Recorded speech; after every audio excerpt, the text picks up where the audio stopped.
언제쯤 데뷔할 수 있을까라는 생각은 당연히 많이 했고. Yeah, I know. I missed a pretty big opportunity last episode. I had these dank fucking Jim Go drops. Logos. And the band was called Eucharist, for Christ's sake, and I didn't even remember to say Logos. I mean, really, what a boner.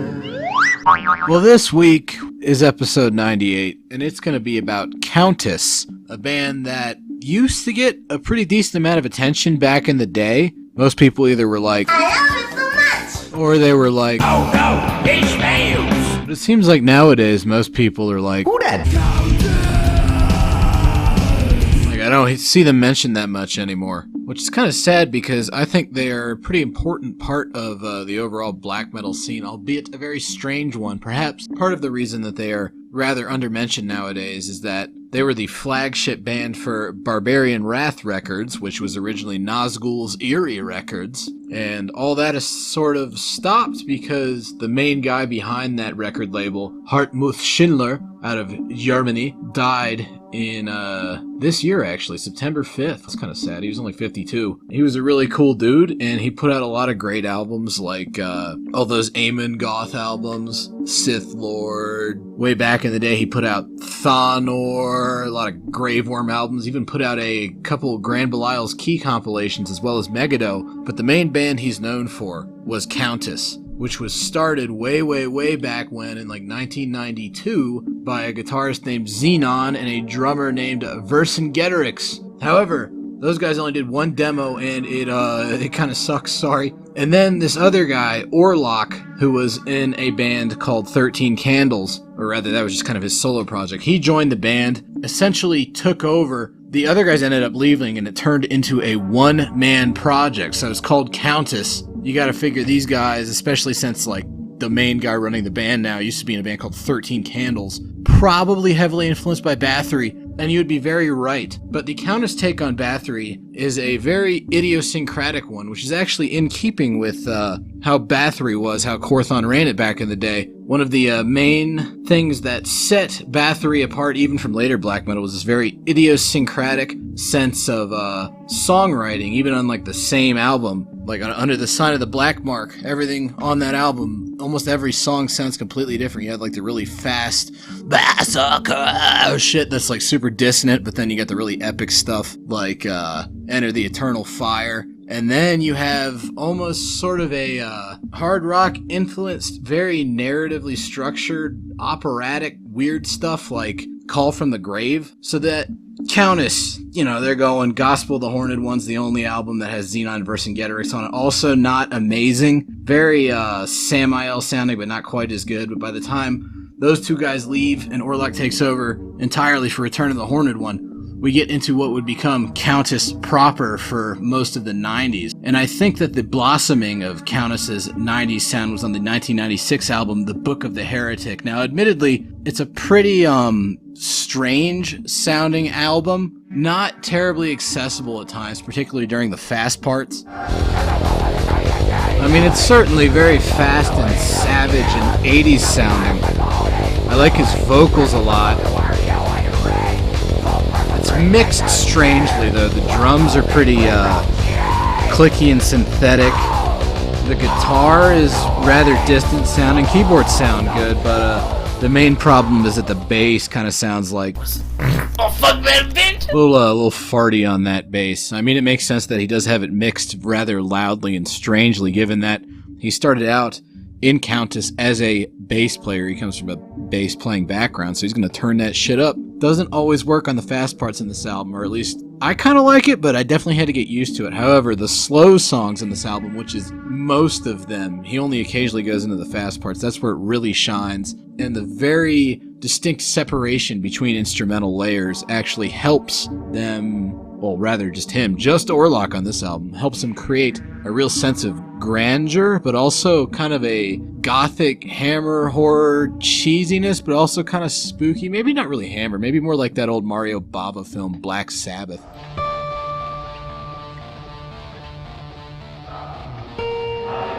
Very spooky here. Minimalist keyboard that actually forms the backbone of the song. despite the fact that the guitar riff here is more complex than the keyboard melody. He's also layering multiple guitars at this point. They're big into the slow build-ups on this album. I actually do think this is a nice guitar sound, even if it is a bit distant. The keyboards on this album, despite perhaps being a bit cheesy to the ears of some, I think are actually very well done. Very horror movie-esque.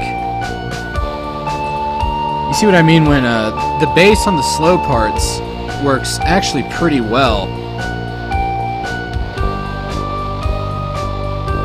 It's less and just a little bit more like a spooky church organ type thing anchoring the song together. Constantly escalating tension. This is probably my favorite song on the album. It's called Chapel of Doom.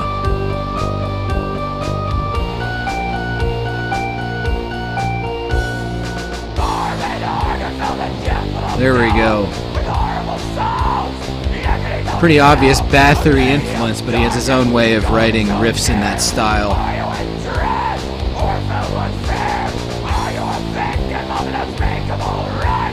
I think this was the song that got me into Countess, if I remember correctly. I wasn't quite sold on the album until I got to this part.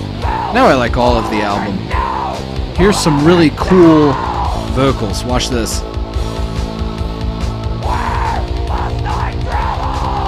This kind of overlapping, overdubbed vocals was done by Quorthon way back in the 80s, and Countess just took that idea and ran with it to where it's almost a King Diamond level of multiple characters talking to you at once. In fact, most of the songs on this album tell a story. Each of them are kind of self-contained horror vignettes.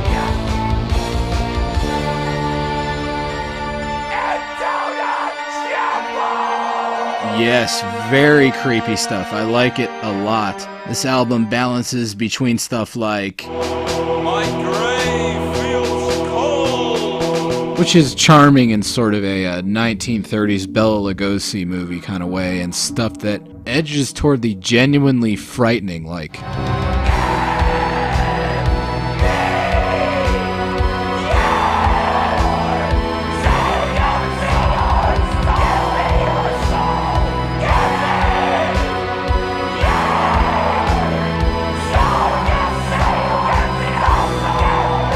So if you like that kind of storytelling sort of black metal that King Diamond was doing in the 80s with Merciful Fate and even more in his solo project, and you wanted to hear a more extreme take on that idea, maybe without a lot of the vocal excesses, the Book of the Heretic is definitely an album I would look into. It's also kind of got a bit of a goth rock feel to it. I don't know if it's just like the clicky drums and the prominent keyboards and bass, but really cool kind of weird gothic black metal album. After this, he put out an album called The Shining Swords of Hate that sounded like listening to Bathory's Hammerheart album if you were on ketamine.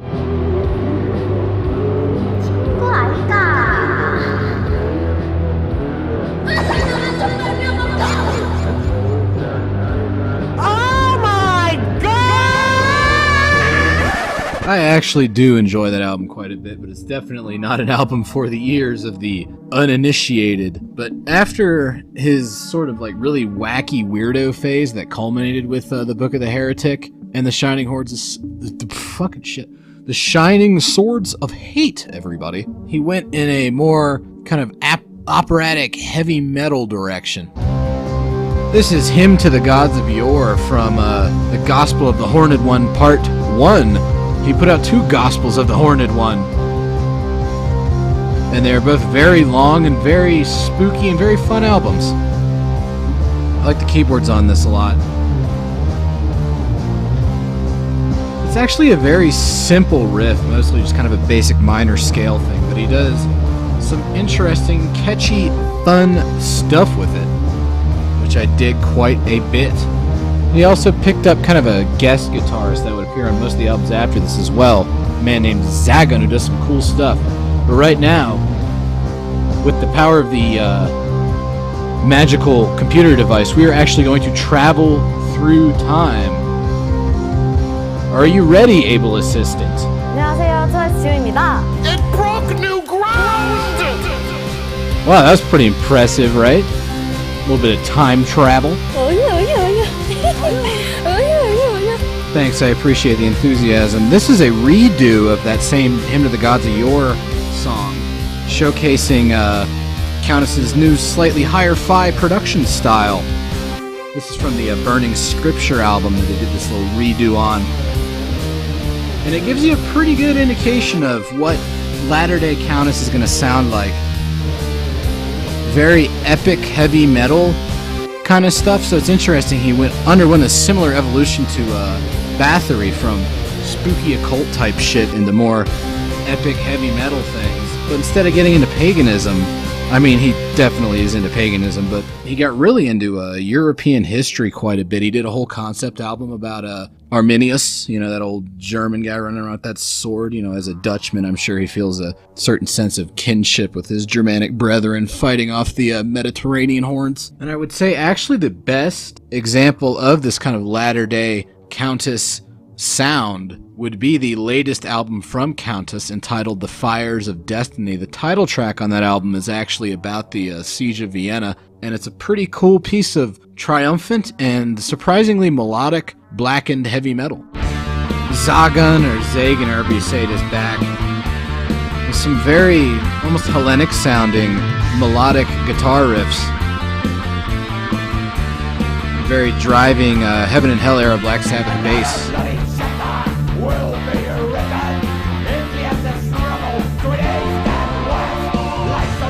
Orlok is an exceptional storyteller, and this track really demonstrates that. It's a very emotional pay into a European defense against foreign influence. Something that,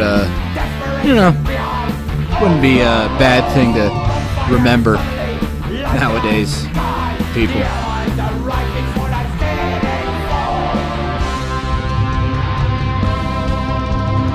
The keyboards are operatic and epic, but not overbearing.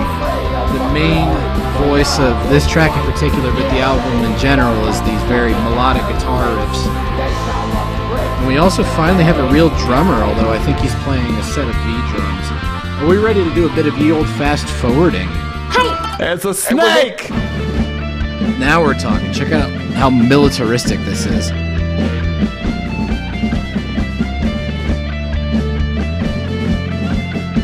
I really like this drumming and clean melodic guitar combo. I would say it's unusual for Countess, but Countess has always done very strange, unusual things. They'll throw in weird black metal takes on like blues and country stuff every so often. Punk songs. Oh man, this part's rules. Just really good, epic black metal stuff. It's unusual to see a band put out what I would consider maybe their best, or at least their second best album this late in their career. But I would highly recommend picking this one up. Unfortunately, Barbarian Wrath has folded, as I mentioned at the beginning of the episode, but Countess is persevering as an independent sort of band. And you can just like go on their Bandcamp and like order the CD from them directly. So do that, because Countess is really good. As I mentioned earlier, they used to be a bit more well known than they are now. I think these fucking Zoomers are too busy listening to bands that just like read the Bible backwards and play ripped off Voivod riffs or something. He says, how old are you then, old man? But if you like good old-fashioned heavy metal and black metal, and you want to hear both of them done at the same time in a very unique, idiosyncratic, and interesting way, you're not really going to get better than Countess. And with that, I bid you adieu. Yeah, what up?